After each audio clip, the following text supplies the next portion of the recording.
আসসালামু আলাইকুম। আজ আলোচনা করব পঞ্চম শ্রেণীর গণিত 25 পৃষ্ঠা।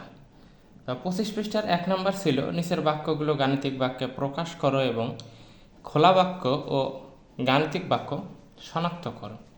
তাহলে এখানে আমাদের খোলা বাক্য অথবা গাণিতিক বাক্য যে দুটো আছে, খোলা বাক্য বা গাণিতিক বাক্য, এই দুটার সংজ্ঞা আমাদের জানতে হবে। তাহলে শুরু করা যাক। সংজ্ঞাটা এখানে বলে দিব এখন। 1 বলছে 9কে 7 দ্বারা গুণ করলে গুণফল 80 হয়। তাহলে গাণিতিক বাক্য 9 গুণন 7 সমান 80 হবে। তাহলে এটা হচ্ছে গাণিতিক বাক্য। তো এটা খোলা বাক্য বা গাণিতিক বাক্য শনাক্ত করতে হবে। তাহলে এটা একটা কিন্তু গাণিতিক বাক্য, কিন্তু এটা একটা মিথ্যা, কারণ 9 এবং 7 গুণ করলে 80 হয় না। তাহলে গাণিতিক বাক্যর সংজ্ঞাটা হচ্ছে যে বাক্য সত্য বা মিথ্যা নির্ণয় করা যায়, এটা হচ্ছে গাণিতিক বাক্য। আর যে বাক্য সত্য বা মিথ্যা নির্ণয় করা যায় না, এর জন্য মানে কোনো অক্ষর প্রতীক থাকবে আর কি, সেটাই হচ্ছে খোলা বাক্য, যেটা সত্য মিথ্যা প্রকাশ করা যায় না। তাহলে এখানে এটা কিন্তু এটা গাণিতিক বাক্য এবং মিথ্যা, গাণিতিক বাক্য এবং মিথ্যা। তাহলে এটা গাণিতিক বাক্য এবং মিথ্যা। এরপর বলছে 42 থেকে ক বিয়োগ করলে 35 হয়। তাহলে এটা যদি গাণিতিক বাক্য লিখি, তাহলে 42 বিয়োগ ক সমান 35। তাহলে এটা একটা খোলা বাক্য, এটি একটি খোলা বাক্য, এটি একটি খোলা বাক্য। তাহলে খোলা বাক্য কেন? কারণ এই বাক্যটা সত্য না মিথ্যা তা নির্ণয় করা যায় না। সত্য মিথ্যা নির্ণয় করার জন্য কয়ের মানের প্রয়োজন হবে, এই জন্য এটা একটি খোলা বাক্য। এরপর ছিল যে 120কে 40 দ্বারা ভাগ করলে ভাগফল 3 হয়। 120কে 40 দ্বারা ভাগ করলে ভাগফল 3 হয়। তো এটা কিন্তু সঠিক, এটি একটি গাণিতিক বাক্য এবং সত্য। তাহলে এটি একটি গাণিতিক বাক্য এবং সত্য, গাণিতিক বাক্য এবং সত্য। ওকে, এটা হচ্ছে 1-এর সমাধান। এরপর 2 নম্বর বলছে একটি ত্রিভুজ নিচের খোলা বাক্যগুলো অজানা প্রতীকের মান বের করার জন্য বাক্যগুলো সত্য হয়। তাহলে একটি ত্রিভুজের ক সংখ্যক বাহু আছে। তো আমরা তো জানি যে একটা ত্রিভুজের বাহু 3টা। তাহলে আমরা লিখতে পারি যে ক গুণন 1 সমান 3। আর প্রশ্ন হচ্ছে এখানে 1 আসলো কেন? কারণ ত্রিভুজ একটা, সেটার ক সংখ্যা বলছে সেই 1 গুণন ক সমান 3 বা ক সমান 3। কারণ ত্রিভুজের 3টি বাহু আছে। নিচে এটা লিখে দিতে হবে ত্রিভুজের 3টা বাহু আছে। এটা 2-এর 1 নম্বর। এরপর 2 নম্বর প্রশ্ন ছিল ক টাকার জিনিস কিনে 50 টাকা দিয়ে 23 টাকা ফেরত নেওয়া হলো।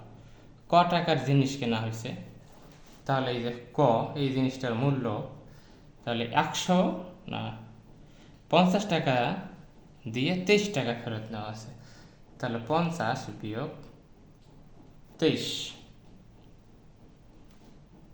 এরপর ক এর মান যদি বের করি, বা ক সমান 50 থেকে 23 গেলে এটা হচ্ছে 27, ক এর মান 27। এরপরে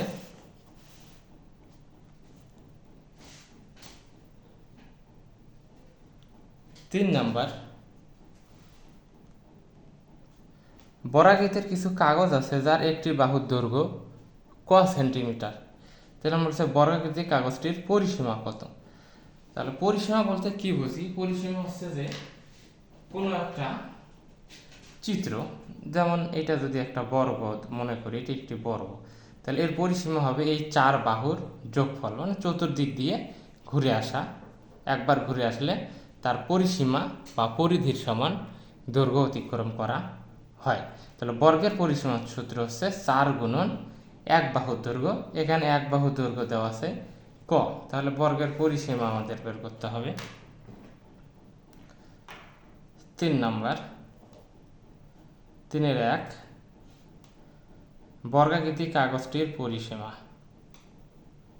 বর্গাকৃতি কাগজটির পরিসীমা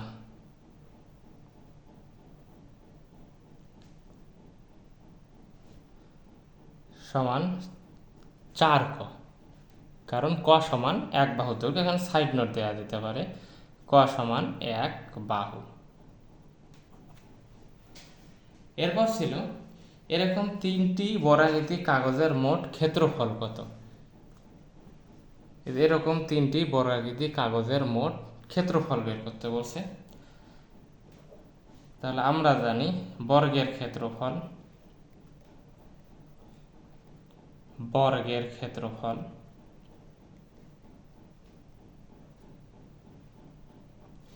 এক বাহু গুণন এক বাহু, এক বাহু গুণ এক বাহু। অবশ্যই এককটা বর্গমিটার হবে, বর্গ একক। ওকে, এখন মান বসে এক বাহু, এখানে ক গুণন ক বর্গ একক। উপরের ক্লাসের অনুযায়ী এটা ক ক গুণ করলে ক স্কোয়ার হবে, তাহলে ক্লাস 5-এ ক স্কোয়ার করা লাগবে না, কারণ এখানে স্কোয়ার হিসাব সেরকম নাই। এরকম 3টি বর্গাকৃতি কাগজের মোট ক্ষেত্রফল, এটা কিন্তু একটার পাইলাম, তাহলে 3টার, তাহলে 3টি বর্গের ক্ষেত্রফল 3 গুণন ক গুণন ক।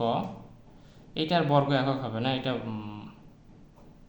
বর্গ সেমি লিখতে হবে, তাহলে লিখে দিলাম বর্গ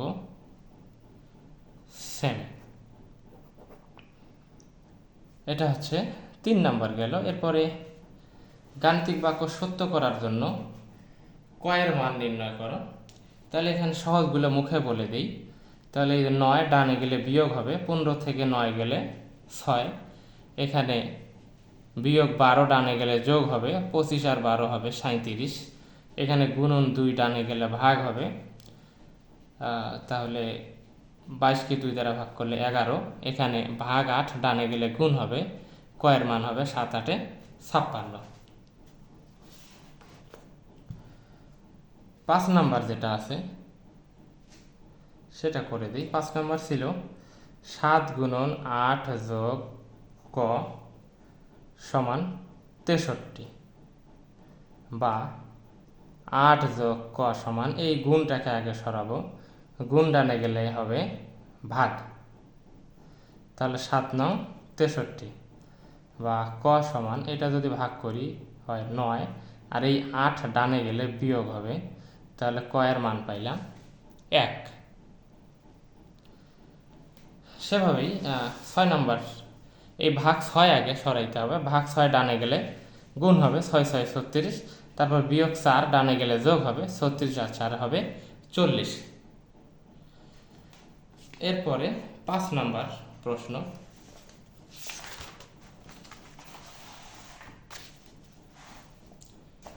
5 নাম্বার প্রশ্নটি ছিল ক প্যাকেট বিস্কুট এবং 1 বোতল পানীয়ের মূল্য একত্রে খ টাকা।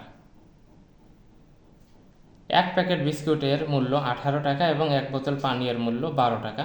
ক ও খ এর সম্পর্ক গাণিতিক বাক্যের মাধ্যমে প্রকাশ করি।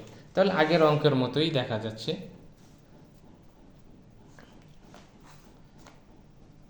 5-এর 1 নাম্বার,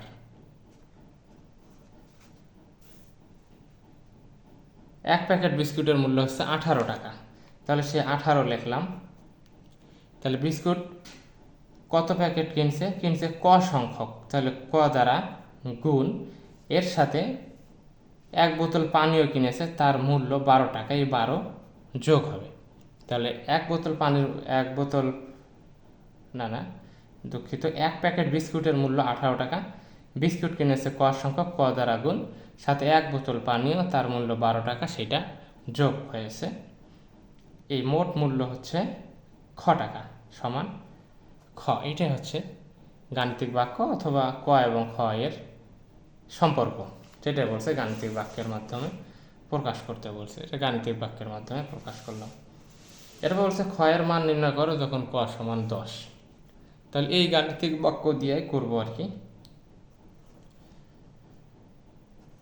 ক সমান 10 হলে ক এর জায়গায় 10 বসাইতে হবে। 18 গুণন 10 যোগ 12 সমান খ।